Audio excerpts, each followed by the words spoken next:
Olá, boa noite. Boa noite. A busca por uma pessoa desaparecida levou à descoberta de um cemitério clandestino controlado por uma facção criminosa de São Paulo. No local, chamado de Tribunal do Crime, foram retiradas 7 ossadas. Mas a polícia acredita que possam estar escondidos ali os restos mortais de até 200 pessoas.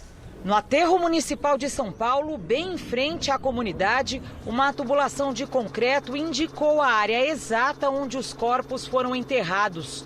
Olha, aqui é um indicativo aí do cemitério clandestino, né? Em poucas horas de buscas, cães farejadores da Guarda Civil Municipal encontraram 6 covas no terreno. Nós temos aqui ainda que, junto ao IML e às perícias pertinentes, constatar se são 6 ou 7 ossadas. Tudo leva a crer em que em uma cova nós tenhamos 2 vítimas. Alguns corpos estavam bem enterrados e a remoção exigiu retroescavadeiras. Os guardas civis davam apoio a uma investigação do Departamento de Homicídios de São Paulo, que procurava o corpo deste jovem, vítima de sequestro em novembro do ano passado. A investigação indicou que o jovem foi vítima de um tribunal do crime no dia seguinte ao sequestro. Os traficantes da região desconfiavam que ele estava denunciando os pontos de venda de drogas. Segundo a polícia, o corpo dele foi enterrado a 6 quilômetros do local de onde ele foi sequestrado.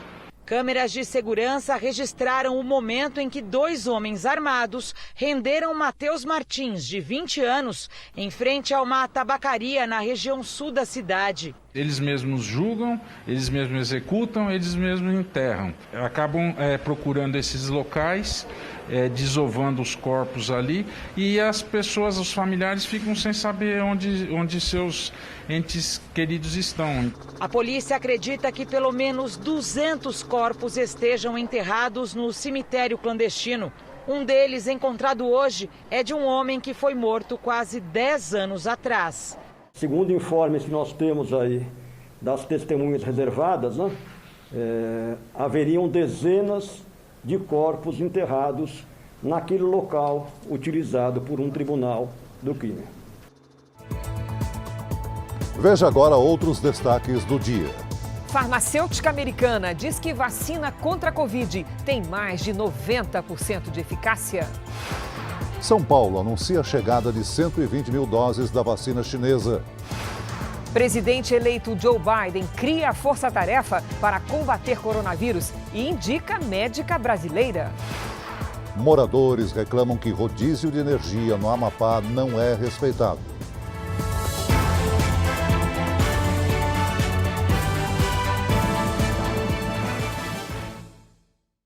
Oferecimento Bradesco. Pague, receba e transfira grátis no Pix.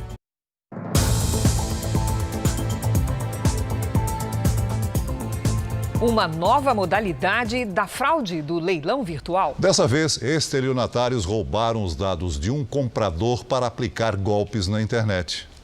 Ivan pretendia comprar um carro. Não deu lance, fez apenas um cadastro. Foi o suficiente para cair numa armadilha. Eu me cadastrei em um leilão, tá? Para olhar os preços e, quem sabe, futuramente dar um lance. O nome e o CPF dele foram parar em boletos de outras vítimas. Ele aparece como leiloeiro, responde hoje a mais de 30 processos. Teve a conta bancária bloqueada e virou alvo de investigação da polícia. Passou a receber cobranças e ameaças de pessoas de todo o país. Um belo de um dia eu estou em casa, me liga uma moça e falou que ela queria o dinheiro dela de volta. Eu perguntei para ela o motivo e que dinheiro. Que eu não tinha pego dinheiro emprestado de ninguém. Aí ela falou, você é leiloeiro oficial da Ideal Leilões. E você recebeu R$ 6.447 do meu marido e não deu a moto. Acabou com a minha vida. O nome dele aparece no boleto que Michel pagou. O lance de R$ 14 mil por uma moto foi dado, mas o produto nunca foi entregue. Esse caso nós mostramos há 3 meses no Jornal da Record. O site saiu do ar, mas o dinheiro ainda não foi devolvido. O que me atraiu foi o valor, né? Era um valor abaixo, como é de praxe de leilão. Até aquele momento eu não sabia que existia site falso, né? O número de vítimas de golpes de falsos leilões pela internet cresceu bastante esse ano. Aumento de 70% de acordo com a associação do setor. Quem se cadastra nesses sites suspeitos, além de perder dinheiro, pode ter o nome e os documentos usados indevidamente pelos golpistas. Por isso, antes de bater o martelo, tem que pesquisar bem quem são os vendedores. Segundo a Associação Nacional dos Leiloeiros Judiciais, o primeiro passo para identificar a fraude é confirmar se a empresa tem um leiloeiro e se ele está registrado na Junta Comercial do Estado. E ainda ligar para o leiloeiro para saber se o nome dele não está sendo usado indevidamente. Outro detalhe, nos sites falsos, a terminação é .com/br, sinal de que o endereço é registrado fora do Brasil, para não identificar os responsáveis. No site do Tribunal de Justiça de São Paulo, por exemplo, dá para verificar a lista dos leilões certificados e seguros. Foi preso no Rio de Janeiro o suspeito de operar o maior esquema de pirâmide financeira do Brasil. Segundo a polícia, o prejuízo dos investidores pode ter chegado a 170 milhões de reais. O homem que passou quase 2 anos fugindo da polícia foi preso hoje antes do amanhecer. Jonas Jaimovic é suspeito de fazer mais de 3 mil vítimas em todo o país. Ele chefiava a corretora de valores JJ Invest. Prometia ganhos por meio do esquema de pirâmide financeira. A JJ Invest cresceu rápido demais no mundo dos negócios. Em apenas 3 anos, despontava entre as maiores do país. A empresa de Jonas Jaimovic prometia um rendimento de 15% ao mês em investimentos na Bolsa de Valores, que nunca aconteceram. Jonas ganhou força no mercado pela popularidade que alcançou entre famosos, principalmente personalidades do esporte. A corretora de valores patrocinou mais de 20 times de futebol do Rio. Quando você vê uma empresa patrocinando um time de futebol, uma empresa patrocinando o Camarote da Sapucaí, você fala, bom, é uma empresa sólida, uma empresa firme, né? E aí muito mais investidores caíram nesse golpe dele. Na família do Alex, 6 pessoas investiram na empresa. Eles venderam um terreno para aplicar todo o dinheiro. A gente tinha um sentimento de que podia dar errado alguma coisa em algum momento, porque era muito bom para ser verdade. Mas ele passava tanta credibilidade por ser uma pessoa assim, você olha para ele não tem a aparência de que vai te enrolar, ele parece ser um cara tranquilo, sereno, então isso enganou todo mundo, entendeu? O esquema começou a ruir quando a Comissão de Valores Mobiliários, que regulamenta o mercado de capitais no Brasil, emitiu um alerta sobre a credibilidade da empresa.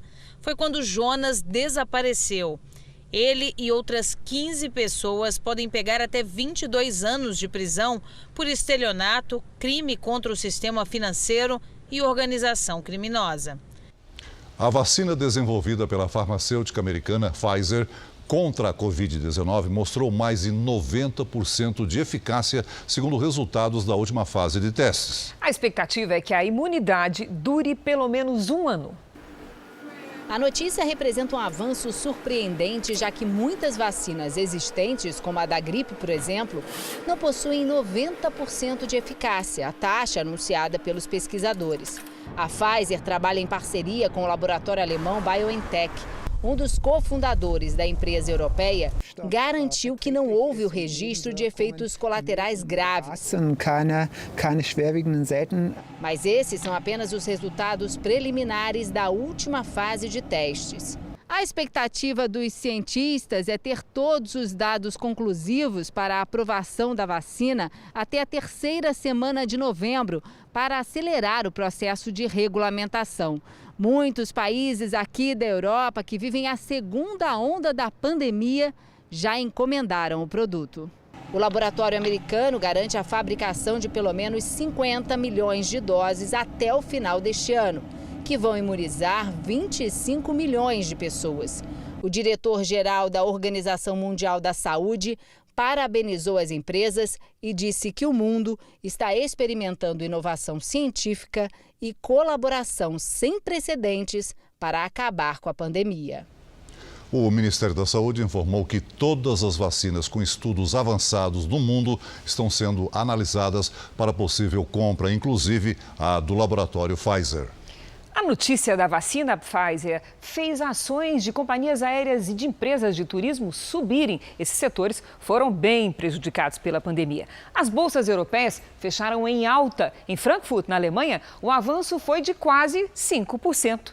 E em Paris, o aumento passou de 7,5%. Em Madrid, o índice subiu mais de 8%, o que é a maior alta desde maio de 2010. Nos Estados Unidos, a Dow Jones avançou quase 3% e aqui no Brasil, a bolsa fechou em alta de 2,57%, dólar com leve queda de 0,04%, valendo R$ 5,39. Até o dia 20 de novembro devem chegar ao Brasil 120 mil doses da vacina chinesa. O anúncio foi feito hoje pelo governo de São Paulo. O local onde a vacina contra o coronavírus vai ser produzida funcionará no Instituto Butantan, na capital paulista. A estrutura será mantida, mas a parte interna já começou a ser desmontada. A obra, de 160 milhões de reais, é bancada pela iniciativa privada. 130 milhões já foram doados. A fábrica vai ter 10 mil metros quadrados e capacidade para produzir 100 milhões de doses por ano. A obra só fica pronta em setembro, mas isso não impede que a vacina já comece a ser fabricada nas outras instalações do Butantan. O Butantan tem uma grande capacidade de produção, é capaz de produzir 1 milhão de doses por dia. A Agência Nacional de Vigilância Sanitária autorizou a importação da China e as primeiras 120 mil doses chegam ao Brasil no próximo dia 20. Produzirá a vacina desde o momento zero até o momento final, que é a entrega ao consumidor. Então, esse também é um ponto importante, porque nem todas as transferências estão sendo feitas nessa visão. Até dezembro, serão 6 milhões de unidades.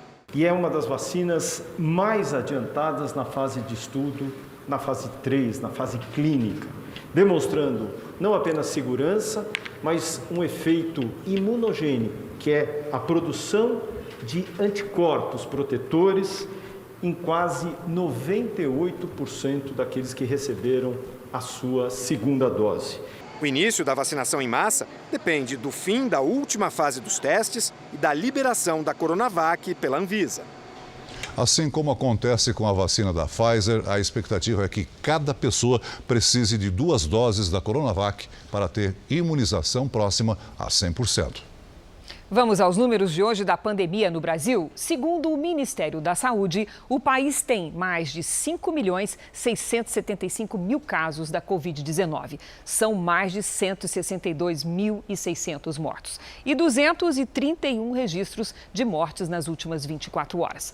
Devido a problemas técnicos, o Ministério da Saúde não tem atualizado o número de recuperados e de casos em acompanhamento. Os últimos dados disponíveis são de quarta-feira passada, com mais de 5.064.000 recuperados e mais de 364.000 pessoas em acompanhamento.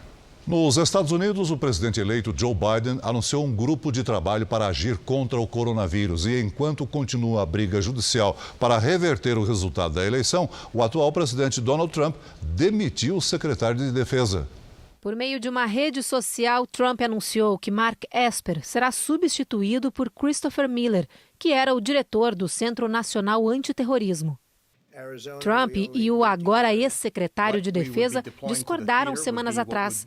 Para o presidente, as tropas militares da ativa deveriam ter sido usadas nos protestos de rua violentos. Em Delaware, Joe Biden se reuniu virtualmente com uma equipe montada por ele para o combate ao coronavírus. Entre os integrantes está a médica brasileira Luciana Bório. Biden falou sobre o avanço da vacina contra a Covid-19 e pediu para a população usar máscara. Os advogados de Donald Trump começaram hoje a recorrer do resultado da eleição. O atual presidente pretende iniciar pelo menos 4 ações nesta semana. Trump também planeja realizar comícios nos estados em que Joe Biden venceu e já pediu para apoiadores enviarem depoimentos sobre supostas fraudes nas apurações. Biden ganhou, mas apenas de acordo com as projeções feitas pela imprensa americana, que por sua vez usam dados das apurações nos estados. O processo oficial para eleger o presidente continua no dia 11 de dezembro, quando as autoridades estaduais certificam o vencedor. No dia 14, os 538 delegados depositam seus votos.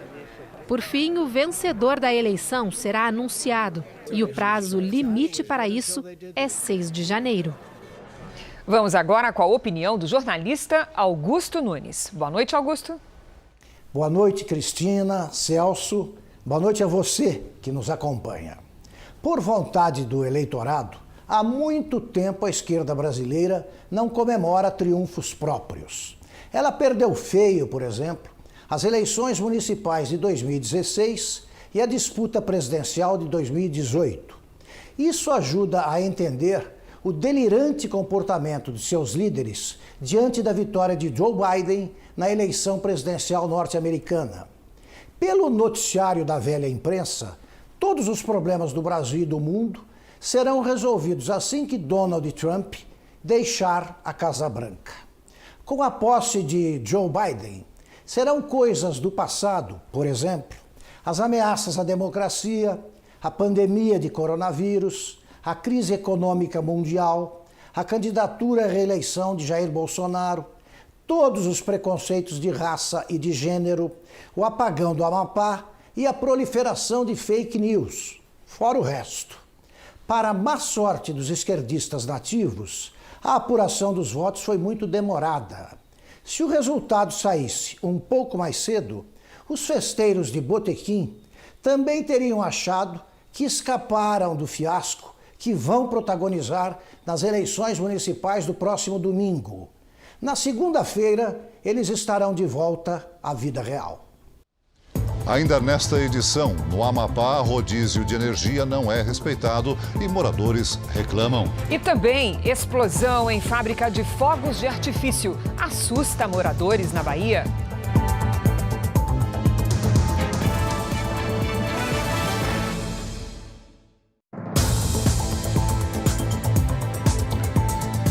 Em São Paulo, parentes e fãs se reuniram para se despedir da cantora Vanusa. A artista tinha 73 anos e morreu ontem em Santos, na casa de repouso, onde morava havia 2 anos. Durante o enterro, comoção e homenagens. Momentos antes do sepultamento, Areta, filha de Vanusa, cantou os sucessos da mãe.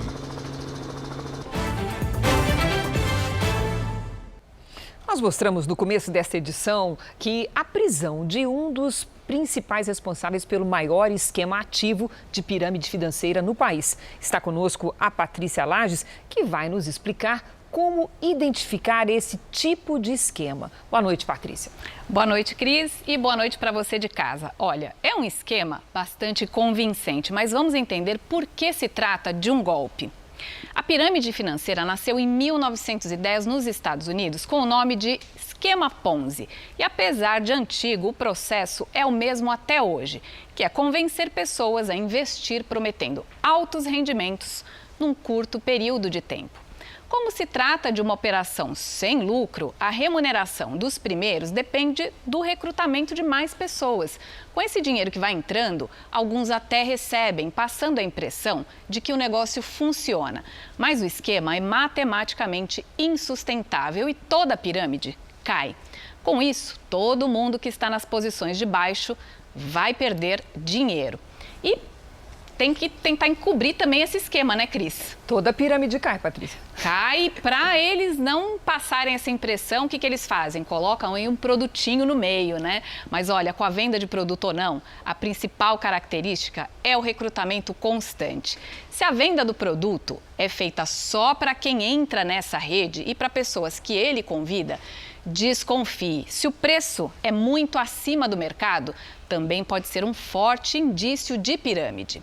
E a Selic, a nossa taxa básica de juros aqui no Brasil, está em 2% ao ano.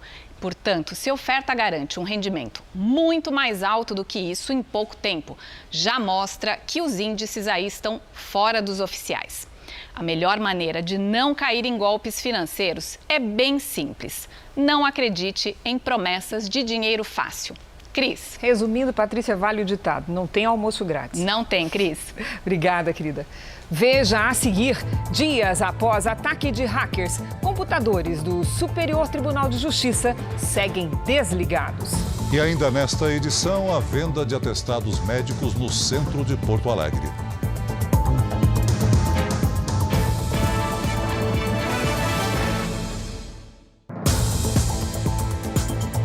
Apesar da previsão, os computadores do Superior Tribunal de Justiça, que deveriam ter sido reativados hoje, permanecem desligados desde o ataque cibernético da última terça-feira. Pois então vamos até a Brasília com o Alessandro Saturno, que tem as informações. Boa noite, Alessandro.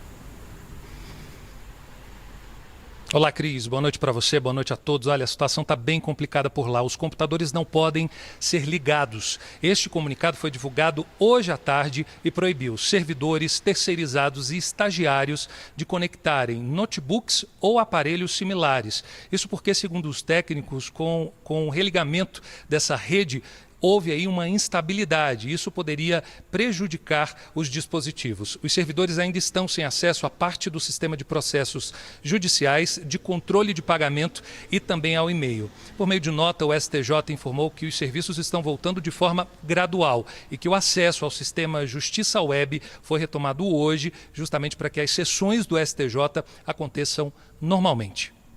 Celso, Cris. Obrigada, Alessandro. O presidente Jair Bolsonaro vai aguardar o resultado final das eleições americanas para cumprimentar Joe Biden. Aqui no Brasil, a maior preocupação neste momento é o restabelecimento da distribuição de energia elétrica no Amapá. Um dos temas que dominaram a agenda de Jair Bolsonaro nesta segunda-feira foi o apagão no estado do Amapá. O presidente conversou com o ministro de Minas e Energia, Bento Albuquerque, para saber sobre o trabalho feito para reestabelecer o fornecimento de eletricidade. O ministro explicou ao presidente que um transformador foi recuperado e que, com a ajuda da hidrelétrica de Guaraci Nunes, vai ser possível, em até 3 dias, colocar mais 25 megawatts no sistema. Assim, 80% do fornecimento do estado será reestabelecido. O nosso pessoal do governo que está lá, não só do Ministério de Minas e Energia, mas também de outros ministérios, como o Secretário Nacional de Defesa Civil.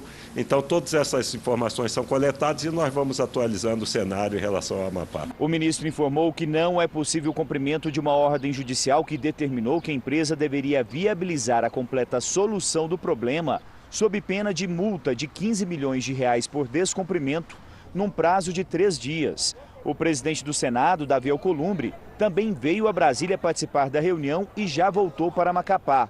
O parlamentar defende cassar a concessão da empresa Isolux e exige, junto à Agência Nacional de Energia Elétrica, uma investigação rigorosa das responsabilidades da concessionária. A ANEEL apura o caso. Alcolumbre ainda fala que a Eletronorte deveria assumir o comando da subestação atingida. O governo considerou grave a demora para o reestabelecimento da energia no Amapá, principalmente levando em consideração que o sistema nacional é interligado. Com relação às eleições americanas, o presidente Jair Bolsonaro deve esperar para parabenizar Joe Biden.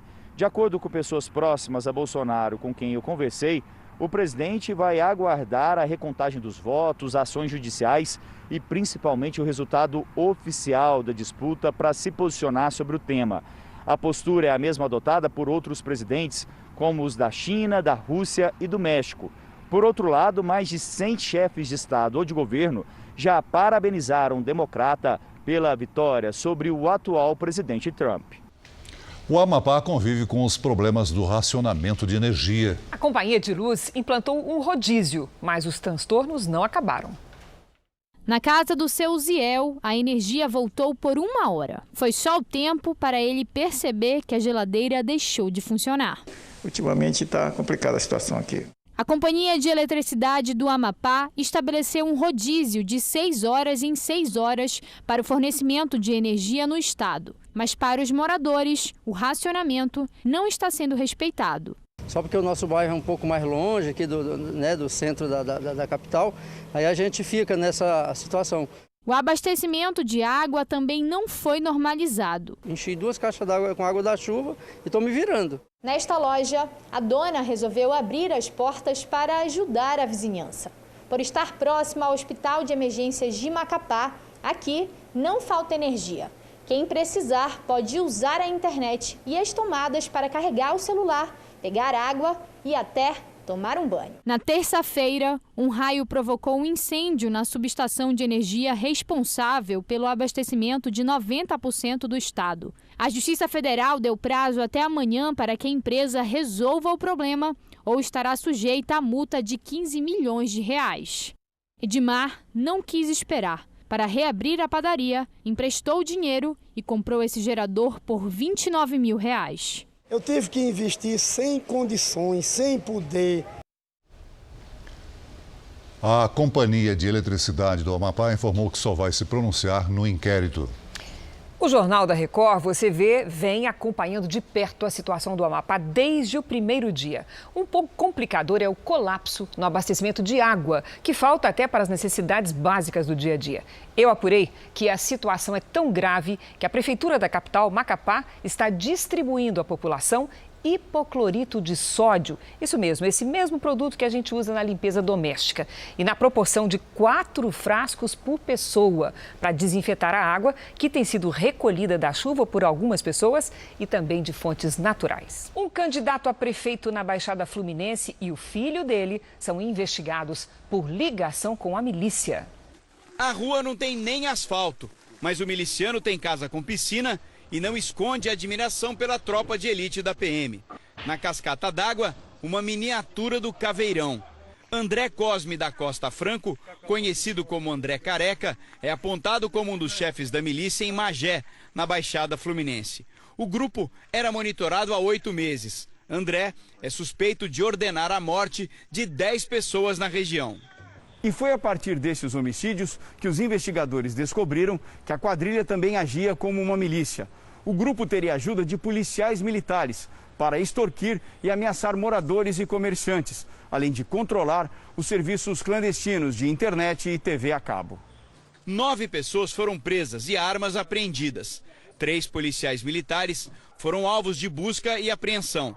Entre eles, André Antônio Lopes do Nascimento, PM reformado, vereador e candidato a prefeito de Magé.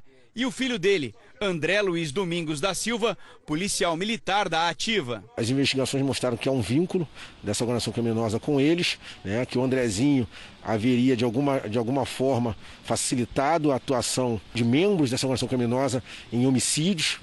Pai e filho tiveram celulares e computadores apreendidos. A direção do PSD em Magé, partido do candidato André Lopes do Nascimento, informou que aguarda o fim das investigações e que a candidatura dele está mantida. André Lopes do Nascimento não retornou o nosso contato. No fim de semana, festas clandestinas desrespeitaram os protocolos de proteção contra a Covid-19 em vários estados do país. No Mato Grosso do Sul, festas são permitidas, mas o que se vê são aglomerações sem distanciamento social ou o uso de máscaras. Dos casos de coronavírus no estado, metade está na capital. No interior de São Paulo, a polícia cancelou um baile que teria mais de 1.000 pessoas na madrugada de domingo. Um palco chegou a ser montado. 3 organizadores do evento foram levados para a delegacia. No Rio Grande do Sul, a fila de carros mostra as autoridades esvaziando um evento com mais de 1.000 pessoas, quase todas sem máscaras. Em Santa Catarina, um delegado da Polícia Civil precisou subir no palco para encerrar uma festa. Ele pediu que os participantes deixassem o local. Que os senhores saiam de forma ordeira, porque esse evento está totalmente irregular. O delegado que ameaçou um entregador no Rio de Janeiro foi afastado do contato com o público. Uma sindicância vai apurar a conduta de Luiz Augusto Matos Braga. O delegado colocou uma arma na boca de um entregador que estava em frente a um restaurante em Copacabana no último sábado. Segundo testemunhas, o delegado ameaçou o jovem porque queria estacionar na vaga onde estavam as motos. Luiz Augusto Braga foi transferido para o setor administrativo e não poderá ter contato com o público na delegacia até o fim das investigações. Final de semana trágico em Salvador. Uma criança e uma jovem morreram vítimas de balas perdidas. Foram vários disparos. Eles atingiram as paredes e pelo menos 4 carros estacionados na rua. Um dos tiros acertou o menino Railan Santos da Silva, uma criança autista de 7 anos. 10 horas da manhã? Como é que a criança de 7 anos estava com uma metralhadora na mão? O caso aconteceu na periferia de Salvador. A criança participava de um campeonato de futebol quando, segundo os moradores, a polícia chegou atirando. Railan era o gandula da partida e foi o único atingido pelos disparos. A polícia disse que estava atrás de criminosos que estariam no local. Eles teriam disparado contra os policiais que revidaram. Foram apreendidos cartuchos de munição, mas os autores dos tiros conseguiram fugir. No sábado à noite, outra bala perdida fez mais uma vítima em Salvador. Brenda Conceição do Carmo estava dentro de uma igreja assistindo ao culto quando foi atingida nas costas. Ela tinha 19 anos e morreu na hora. Testemunhas disseram que os disparos foram feitos por homens armados que passaram de carro pelo local. A Polícia Federal realizou hoje uma operação contra o tráfico internacional de drogas nas regiões Norte e Nordeste. 3 pessoas foram presas. Os mandados de busca, apreensão e prisão foram cumpridos em 3 capitais. De acordo com as investigações, a droga trazida da Venezuela, Colômbia e Bolívia entra no Brasil pelo rio Amazonas. A parte que é enviada à Europa parte dos portos de Barcarena, no Pará, e de Natal, Rio Grande do Norte. Já a distribuição para os estados do Sudeste e Centro-Oeste é feita por Teresina, no Piauí. Em uma das fiscalizações, os agentes encontraram quase 1,5 toneladas de cocaína escondida dentro de um container, em meio a uma carga de cimento. A polícia quer saber agora por quanto tempo a quadrilha agia e quantos quilos de droga eram despachados por mês. Segundo as investigações, os traficantes usavam identidades falsas e empresas fantasmas para fazer as operações portuárias. Além da Europa, a cocaína também era enviada para a África. Os investigados são acusados de falsidade ideológica e tráfico internacional de drogas. 22 pessoas foram presas hoje em uma operação contra a adulteração da quilometragem de veículos para revenda em todo o país. Os criminosos vendiam um equipamento capaz de reduzir os quilômetros rodados e, com isso, aumentar o valor do carro. A quadrilha vendia programas de computador que diminuíam a quilometragem dos veículos. A polícia fez prisões e apreensões em Curitiba, região metropolitana e em Goiânia. Entre os presos estão os donos de 2 empresas de softwares. Os nomes deles não foram divulgados. Foram 4 meses de investigações que descobriram que essas empresas criavam os programas e davam todo o suporte de funcionamento para revendas de carros usados de todo o país. Segundo os investigadores, as adulterações eram feitas diretamente nas lojas de automóveis. Com isso, os golpistas conseguiam vender os veículos mais rapidamente e com preços maiores.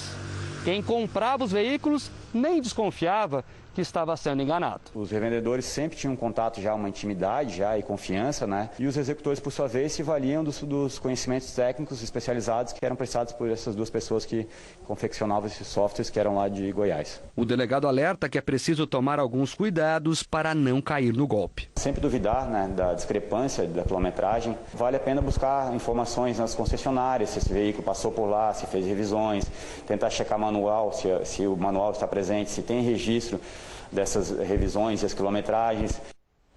Ativistas ambientais protestaram contra a possibilidade do governo japonês lançar água radioativa no mar de Fukushima. Vamos ao vivo até Tóquio com a correspondente Silvia Kikuchi. Bom dia para você, Silvia. Olá, boa noite, Cris. O protesto foi realizado em frente à Embaixada do Japão em Seul, capital da Coreia do Sul. O grupo levou cartazes e tambores com símbolos de radioatividade para chamar a atenção dos japoneses em relação aos estragos ambientais. A usina nuclear está desativada desde 2011, quando um terremoto seguido de tsunamis atingiu o complexo. O governo japonês trata como única opção lançar essa água contaminada no Oceano Pacífico. As Coreias do Sul e do Norte já demonstraram preocupação com a liberação de mais 1 tonelada de água no mar. Cris, Celso. Muito obrigada, Silvia. Agora veja essa, um sistema de transporte de alta velocidade foi testado pela primeira vez com passageiros. Ele tornaria possível, por exemplo, percorrer a distância entre São Paulo e Brasília em pouco menos de 1 hora. 2 executivos da empresa responsável pela tecnologia participaram do teste. A cápsula se move com o uso de ímãs e tubos a vácuo e alcançou 170 km por hora. Mas a meta é ultrapassar os 900 km por hora antes do lançamento comercial. A empresa responsável pela pesquisa pretende ter a certificação de segurança em até 5 anos e começar as operações em 2030. Eu espero alcançar essa cápsula. Que venha logo, né? Jogadores que atuam na Europa começam a se apresentar à seleção brasileira na Granja Comari, em Teresópolis. O atacante Neymar e os zagueiros Marquinhos e Thiago Silva já estão à disposição do técnico Tite. O grupo com todos os convocados só ficará completo amanhã. O Brasil enfrenta a Venezuela nesta sexta-feira em São Paulo. A partida é válida pelas eliminatórias da Copa do Mundo de 2022. A polícia ainda procura o homem suspeito de atropelar e matar uma ciclista na zona oeste de São Paulo. Ela foi enterrada hoje em Niterói, na região metropolitana do Rio de Janeiro. A principal testemunha foi hoje à delegacia prestar depoimento. Mas a via é bem iluminada, não imagino como ele não tenha visto ela. Infelizmente, A policial militar estava de folga e foi uma das pessoas que prestaram socorro a Marina Hargotti, de 28 anos. Ela andava de bicicleta por essa avenida na zona oeste de São Paulo quando foi atropelada. Ela não estava usando capacete e o motorista fugiu sem prestar socorro. Ao chegar a viatura diária, um dos motociclistas que estavam ali pelo local passou o emplacamento do suposto veículo que haveria atingido a Marina. O motoqueiro não quis se identificar. O delegado que investiga o caso conseguiu contato com o homem que seria o dono do carro, mas ele afirmou que vendeu o veículo em 2017 e que apresentaria a documentação na delegacia. Marina Hargotti era pesquisadora de mobilidade urbana e defendia o uso de bicicletas como meio de transporte nas cidades. Foi organizada uma manifestação pacífica para homenagear Marina e pedir mais respeito no trânsito. Um levantamento feito pela Associação Brasileira de Medicina de Tráfego estima que o SUS gasta 15 milhões de reais por ano para tratar ciclistas vítimas do trânsito. De janeiro a setembro deste ano, 24 pessoas morreram andando de bicicleta em São Paulo. Em Porto Alegre, quadrilhas atuam no centro da cidade para vender atestados médicos. O documento vem com carimbo e nome de um médico atuante. É um crime difícil de combater, como mostra a reportagem. O falso diagnóstico é discutido no meio da rua. O que tu quer botar? Por que tu não bota dor na coluna? Ah, qualquer coisa, dor de barriga, qualquer coisa. Dor de barriga não, bota na coluna. Na coluna?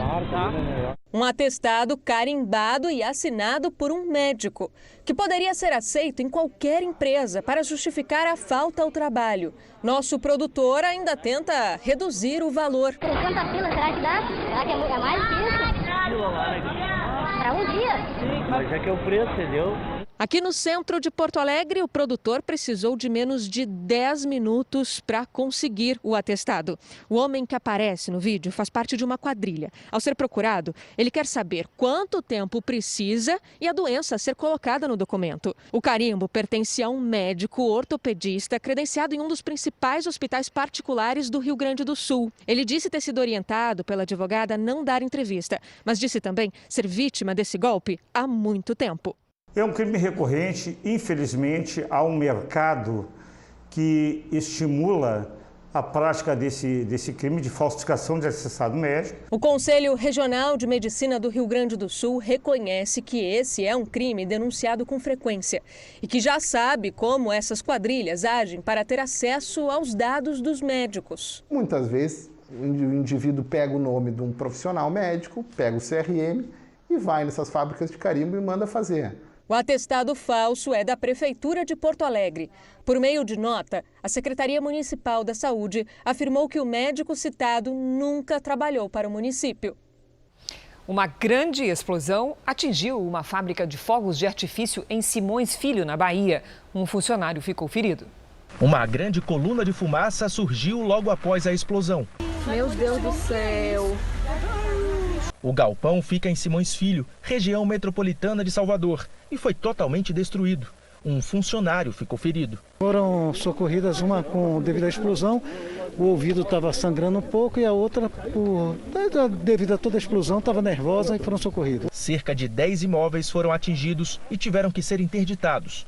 Aquelas casas do outro lado atingiu lá o telhado das casas lá. O senhor nunca tinha visto nada igual, né? Não. O galpão funcionava há 9 anos. Tinha capacidade para quase 2 toneladas de fogos de artifício. Era para estar cheio, mas vinha armazenando a metade disso. O estoque só estava reduzido porque a pandemia fez com que as encomendas caíssem esse ano. O dono garante que a empresa trabalhava dentro da lei. Nós temos CR da Polícia Civil, temos CR do Exército, somos responsáveis pelos grandes eventos de Salvador. Porém, aconteceu, vamos ver o que aconteceu lá. A propaganda eleitoral gratuita no rádio e na televisão chega ao fim na próxima quinta-feira. Hoje, em São Paulo, os candidatos começaram a semana com a agenda cheia. O prefeito Bruno Covas, candidato do PSDB à reeleição, visitou obras de uma unidade de saúde na zona leste da cidade. Depois deu entrevistas e gravou programas eleitorais. O candidato do Republicanos, Celso Russomano, participou de uma caminhada na zona sul de São Paulo. Ele fez corpo a corpo com eleitores na comunidade de Paraisópolis, uma das maiores da capital. Cada compromisso de campanha agora é ainda mais importante para conquistar votos nesta reta final, numa corrida contra o tempo, para garantir presença no segundo turno. Depois de dar entrevista em uma rádio da capital, Guilherme Boulos, do PSOL, foi para o centro da cidade. Numa região de comércio popular, conversou com eleitores. Márcio França, do PSB, falou sobre mobilidade em um encontro com pessoas com deficiência na Zona Sul. Depois foi entrevistado na Record TV. O candidato do PT, Gilmar Tato, foi para a Zona Sul de São Paulo. Em Parelheiros, participou de uma carreata. Arthur Duval, do Patriota, inaugurou um espaço de campanha na Zona Leste e deu entrevistas. Andréa Matarazzo, do PSD, fez corpo a corpo no centro e reuniões com representantes sindicais. Joyce Hasselmann, do PSL, deu entrevista, fez reuniões de campanha e gravou o programa eleitoral. A candidata Marina Elou, da Rede, participou de rodas de conversa e deu entrevistas. Orlando Silva, do PCdoB, também concedeu entrevista e gravou horário eleitoral. Levi Fidelix, do PRTB, não teve compromissos de campanha. A candidata Vera Lúcia, do PSTU, gravou vídeos para o horário eleitoral e participou de uma live. Antônio Carlos, do PCO, não divulgou a agenda. No Rio de Janeiro, os candidatos aproveitam os últimos dias de campanha para convencer eleitores indecisos. O candidato do DEM, Eduardo Paz, visitou a Clínica da Família da Rocinha. Marta Rocha, do PDT, se encontrou com moradores do bairro do Meier, na Zona Norte, para falar de educação. Marcelo Crivella, do Republicanos, visitou as obras do prédio da Defesa Civil Municipal, onde discutiu a ação contra deslizamentos. Benedita da Silva, do PT, fez uma carreata. No meio do percurso, desembarcou e se encontrou com eleitores. Na última semana de campanha, os candidatos buscam pelos eleitores indecisos. A maioria foi às ruas no tradicional corpo a corpo para convencer aqueles que ainda têm dúvidas sobre quem deve ocupar a Prefeitura do Rio. Luiz Lima, que concorre pelo PSL, fez uma caminhada na zona oeste da cidade. Ele conversou com eleitores sobre educação, segurança pública e saúde. A candidata do PSOL, Renata Souza, fez panfletagem e conversou com eleitores. Clarissa Garotinho, do PROS, fez caminhada pelo centro do Rio. Ciro Garcia, do PSTU, se reuniu com o comitê de campanha. Bandeira de Melo, da Rede, conversou com eleitores na zona oeste da cidade. Fred Luz, do Novo, também percorreu bairros da zona oeste em busca de votos. Glória Heloísa, do PSC, participou de um café da manhã com mulheres. Henrique Simonar, do PCO, e Paulo Messina, do MDB, não divulgaram agenda. Suede Aidar, do PMB, fez uma live com eleitores nas redes sociais. Vamos ver agora como foi o dia dos candidatos à Prefeitura de Goiânia. Vanderlan Cardoso, do PSD, apostou no corpo a corpo com uma caminhada pela manhã. À tarde, fez uma carreata com apoiadores. Maguito Vilela, do MDB, continua internado na UTI de um hospital de São Paulo. O candidato se recupera da Covid-19 e deixou a ventilação mecânica no fim de semana. Adriana Corse, do PT, participou de um debate promovido por uma rádio de Goiânia. Também se reuniu com apoiadores e participou de lives na internet. Alisson Lima, do Solidariedade, promoveu uma carreata hoje de manhã e à tarde fez campanha com carro de som na região leste da cidade. Elias Vaz, do PSB, participou de debate virtual, depois se reuniu com apoiadores e candidatos da coligação. Major Araújo, do PSL, fez carreata na região leste da cidade. Cristina Lopes, do PL, visitou empresas e se reuniu com candidatos a vereador. Virmondes Cruvinel, do Cidadania, gravou vídeos de campanha e visitou batalhões do Corpo de Bombeiros. Thales Barreto, do PSDB, se reuniu com lideranças do partido e apoiadores. Samuel Almeida, do PROS, está com a agenda suspensa por problemas familiares. Manu Jacob, do PSOL, participou de live nas redes sociais.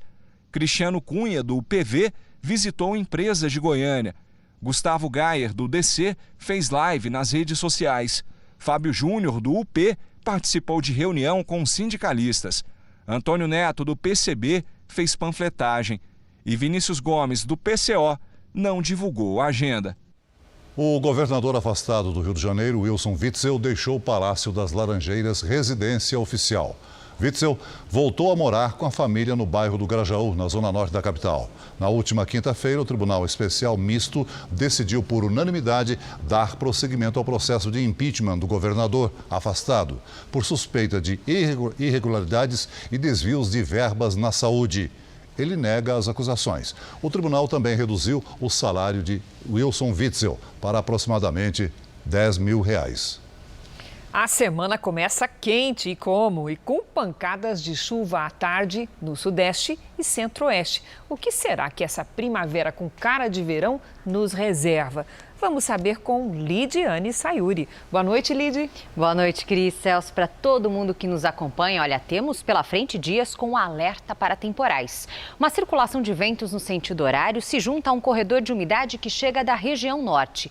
E essa combinação forma nuvens de tempestade. Por isso, tem risco de vendaval e granizo em Mato Grosso do Sul, São Paulo, no leste do Paraná e também de Santa Catarina.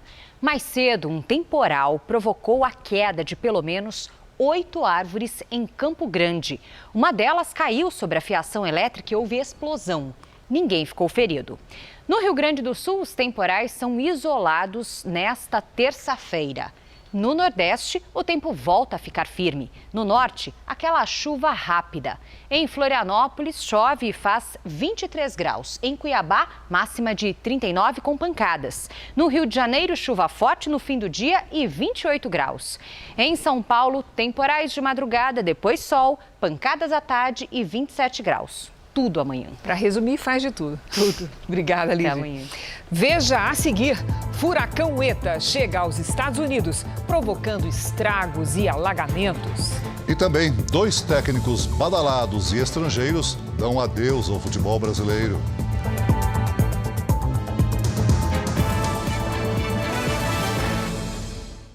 Depois de uma semana de combate às queimadas, focos de incêndio no Pantanal de Mato Grosso do Sul foram controlados. Já no estado vizinho, Mato Grosso, o fogo ainda causa estragos. O pior cenário é no Parque Nacional do Pantanal, na divisa entre os 2 estados, onde é possível ver diversos focos de incêndio. Nesta tarde choveu em Campo Grande e a previsão é de chuva também na região do Pantanal ao longo desta semana. Outra notícia que traz esperança vem daqui, do Centro de Reabilitação de Animais Silvestres. Uma onça pintada, resgatada do meio das queimadas na semana passada, responde bem aos tratamentos. O felino tem aproximadamente 1 ano e meio e foi resgatado no Pantanal com queimaduras nas patas. Está se alimentando moderadamente, nós estamos oferecendo diversas proteínas diversificadas para ele, para a gente propor um cardápio bem proveitoso para que esse animal de fato ganhe massa, né? Em Mato Grosso do Sul, foram dias seguidos de combate às chamas na área mais preservada do Pantanal. Quando tudo parecia já estar sob controle, o fogo ressurgiu na Serra do Amolar por causa da queda de um raio. Mais de 50 homens, entre bombeiros e brigadistas do Ibama, foram até lá apagar o incêndio. O trabalho agora é de vigilância nas áreas afetadas. Um candidato a vereador em Guarulhos, na Grande São Paulo, foi atingido hoje por 2 tiros. Ricardo de Moura, de 40 anos, fazia uma transmissão ao vivo pela internet quando foi atingido no braço e na perna e levado em estado grave ao hospital. Os tiros assustaram os moradores. Na hora do tiro, quando eu saía, os policiais já estavam aqui, já estava socorrendo ele, né? Levou um susto na hora? Ah, o susto não tem como levar, né? O cara a gente conhece que 30 anos, né?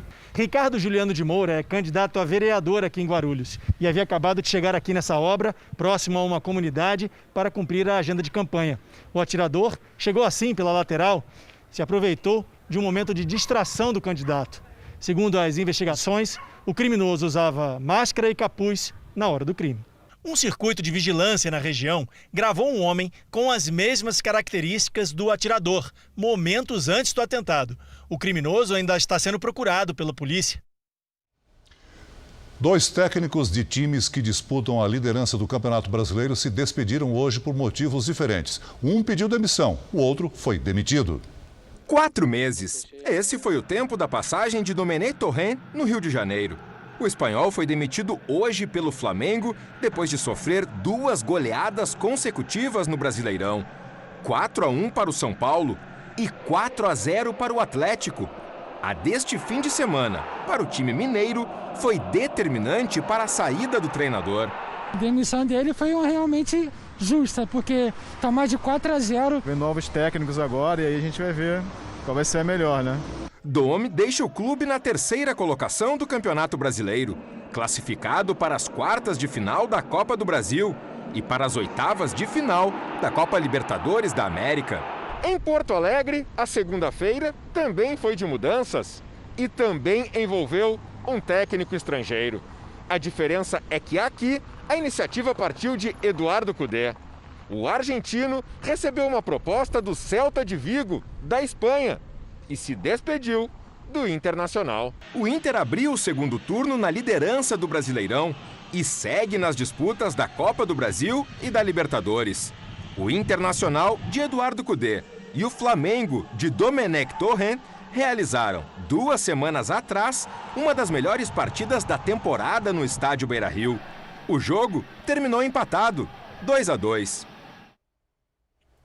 O furacão ETA, que deixou pelo menos 65 mortos em diferentes países da América Central, chegou aos Estados Unidos como tempestade tropical. Vamos ao vivo até a Flórida falar com a nossa correspondente Evelyn Bastos. Boa noite, Evelyn. Do furacão eleitoral para o furacão ETA. Qual é a situação desse momento?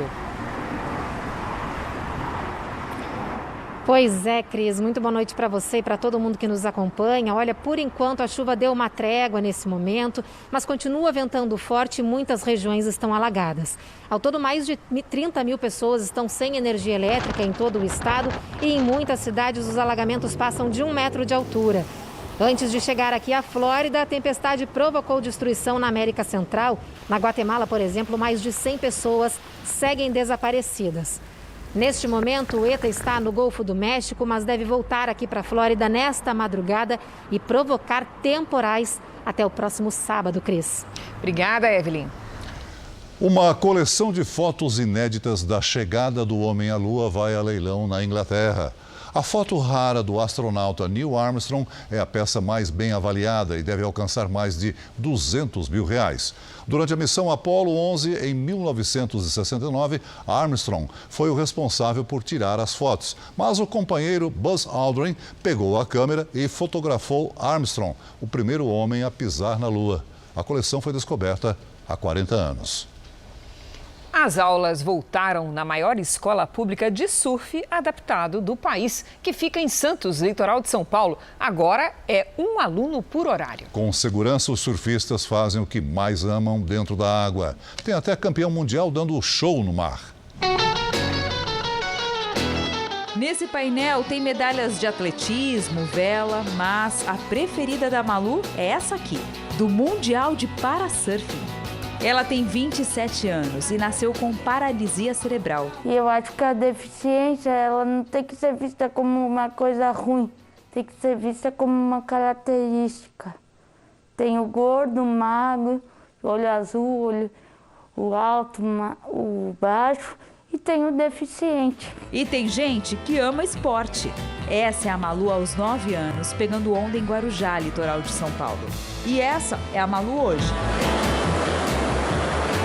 Anos de dedicação e disciplina. Mais uma vez só, tá? Subiu o quadril, puxou, voltou. Antes de entrar no mar, ela treina força e equilíbrio. Ela surfa muito bem, ela tem uma leitura de onda perfeita, só que a gente identificou que às vezes o quadril dela estava um pouquinho travadinho. Então a gente tenta com a mobilidade aqui ir soltando o quadril e para ela ficar mais solta na onda e poder realizar as manobras de uma forma um pouco mais suave. Há 2 meses, Malu faz parte da Escolinha de Surf Adaptado de Santos, a única pública do país.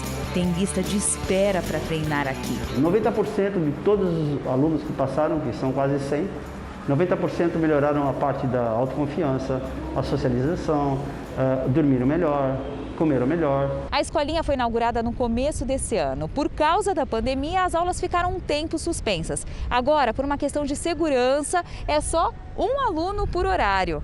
Com uma aula particular dessas, Júnior, você vai pegar uma onda atrás da outra, hein? Com certeza, espero pegar uma onda atrás da outra e hoje o mar tá bom. Júnior perdeu a perna em um acidente de moto em 2013. Chegou a pensar que nunca mais praticaria esporte. Agora não desperdiça uma oportunidade. Hoje eu me sinto mais feliz, entendeu? De poder estar realizando o que eu nunca achei que eu ia realizar, de poder estar surfando, pegando onda de novo. É uma coisa muito sensacional para mim. Na aula da Malu, a professora fica na beira da água e só observa o talento da atleta, que está acostumada com ondas bem maiores. É contato com o mar, é deslizar sobre as ondas, sentir a energia da força da natureza, assim, é espetacular. O Jornal da Record termina aqui. A edição de hoje na íntegra e também a nossa versão em podcast estão no Play Plus e em todas as nossas plataformas digitais. E à 00:30 tem mais Jornal da Record. Fique agora com a novela Amor Sem Igual. A gente se vê amanhã. Até lá. Boa noite e até amanhã.